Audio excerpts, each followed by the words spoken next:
Look at all these slave masters posing on your dollar.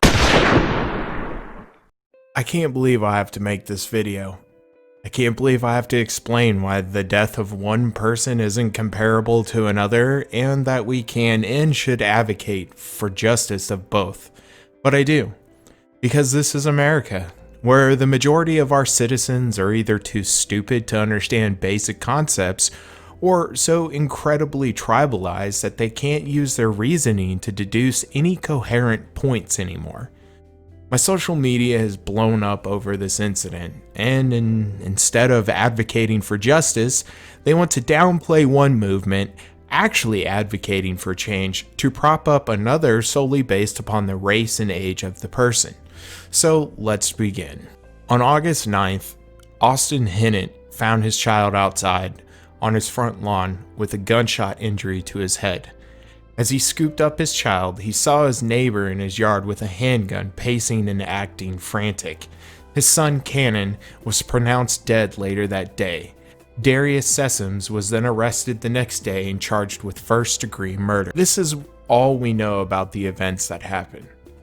I mean, Austin, his father, did say he had his neighbor over the night before to have dinner, but what happened to this child is heinous, and Cannon does deserve justice like anyone else. However, the events of his death are in no way comparable to anything that the BLM movement is advocating for, or any of the deaths of citizens by police officers. Can't believe I have to break this down elementary style, but here we go. Why isn't this being covered in the same scope that other black victims have, or why isn't there public outrage over what happened to this child? According to statistics gathered by BradyUnited.org, on average, 21 children from age 1 to 17 are shot in the United States. 4 of them are directly related to gun violence, and 2 of them are murdered. So what happened to Cannon falls into the category of gun violence, a completely separate problem from what the BLM movement is bringing light to. Don't get me wrong, the same people advocating for the BLM movement also want to tackle the issues of gun violence, but they're completely separate problems. Let's move on. BLM is trying to bring light to police violence against citizens.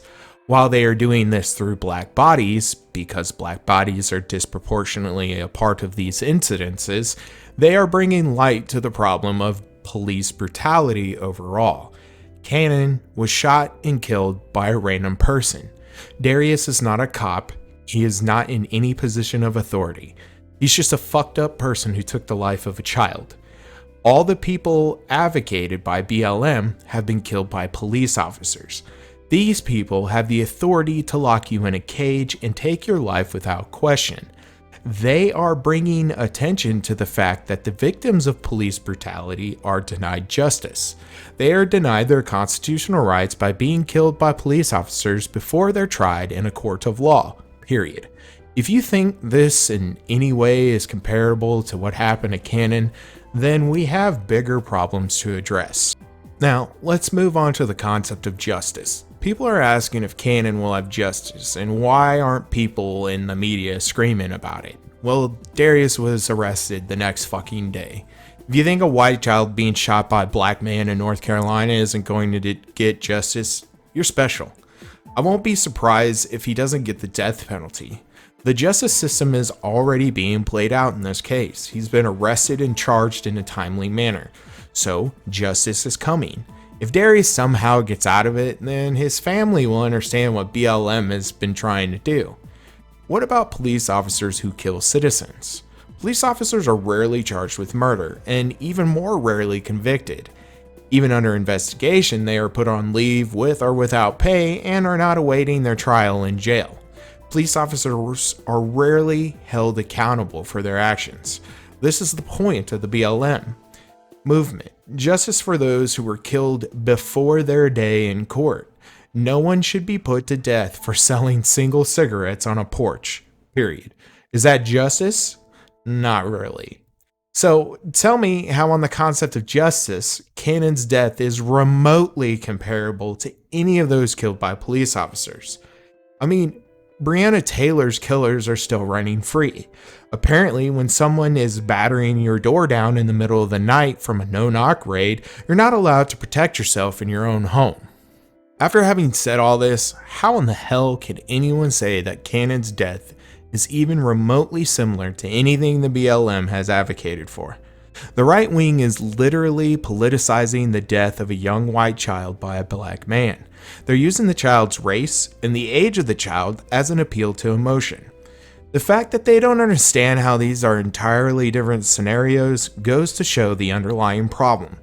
They don't understand the BLM movement at all, or they have some bigotry they're not ready to address. Why is it I don't hear anyone on the right say, I think we should wait until the police report or the trial is over and we have all the facts before we make a judgment? Where are those that say, maybe that child's a criminal and stole lunch money from his parents? Where are all the, we have to stand against people trying to take away our constitutional rights, as police officers consistently deny them when they kill someone? How come the right-wing media isn't showing a story for every child killed or murdered by gun violence every day in America? Why is Cannon's death more newsworthy than theirs? I can tell you why. It's because it's an appeal to an emotion, to delegitimize a movement for justice centered around black bodies. Black people are inherently criminal and deserve to be shot in the streets. That's why a black child playing with a toy gun can be shot and killed and no one on the right wing bats a fucking eye. The right wing is using Cannon's death to downplay real issues in America. Don't get it twisted, it's sick and pathetic that I even have to make this video. Let me say this loud and clear. You can talk about injustice by cops and Cannon's death without delegitimizing each incident.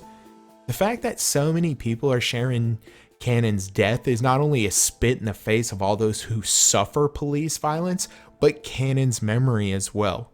The right cannot make logical and coherent arguments and have to use this boy's senseless death to attack a movement because of their authoritarian views on law and order. If after this video you still believe Cannon's death is comparable to anything the BLM movement advocates for, you can go fuck yourself. Well, thank you for listening. Please like, share, and subscribe. And justice for all or justice for none?